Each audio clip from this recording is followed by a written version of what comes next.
बीच एक और बड़ी खबर आ रही है। एक तरफ जहां ईरान कोशिश ये कर रहा है कि ये युद्ध किसी तरह रुक जाए, उसकी साख कुछ बच जाए, उसके एयरबेसेस कुछ बच जाए, लेकिन इजराइल ने इस बीच एक बहुत बड़ा दावा किया है।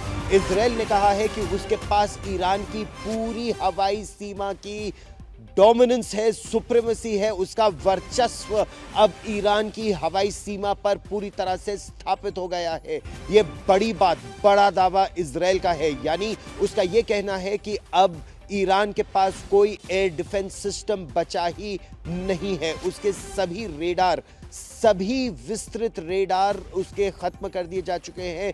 उसके रेडार और मिसाइल लॉन्चर्स का जो कोऑर्डिनेशन है, जो संपर्क और जो दोनों के बीच तालमेल है, वो भी खत्म कर दिया गया है। सुमित चौधरी एक बार फिर मेरे साथ जुड़ रहे हैं। Sumit, suppression of enemy air defences ये युद्ध का पहला नियम है दूसरे की हवाई सीमा में घुसने से पहले, लेकिन इजराइल का यह दावा कि उसके पास केवल उसने सियाट नहीं, एयर सुप्रीमेसी उसके पास है, डोमिनेंस है। विस्तार से समझाइए हमारे दर्शकों को, ईरान के लिए कितना बड़ा झटका होगा।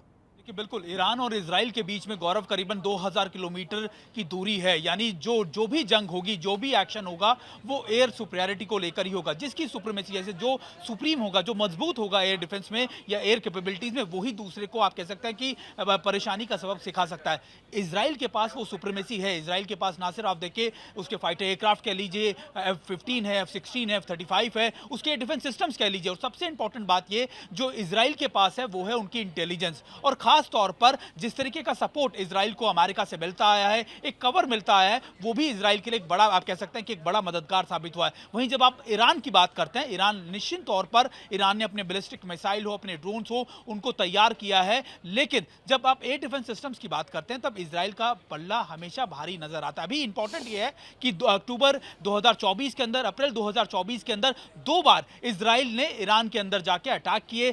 200 फाइटर एयरक्राफ्ट लगातार उनके एयर स्पेस में भेजे गए। उनका मकसद सिर्फ और सिर्फ उन पर अटैक करना नहीं था, उनके सर्विलेंस करना था, उनके लॉजिस्टिक्स बेस को देखना था, यह देखना था कि आखिरकार अगर उनको रिस्पॉन्ड करना पड़े तो कौन कौन से मेजर लोकेशंस को उनको रिस्पॉन्ड करना पड़ेगा। और शायद अभी हमने हाल फिलहाल में जो एक्शंस देखे, वो उसी को लेकर उसकी तैयारियां थी, जिसका नुकसान ईरान को झेलना पड़ा। और शायद अब ईरान की यह मजबूरी है कि वो कितना ज्यादा बड़ा रिटेलिएशन इजराइल के खिलाफ करे, कितने ज्यादा विध्वंसक एक्शन ले, क्योंकि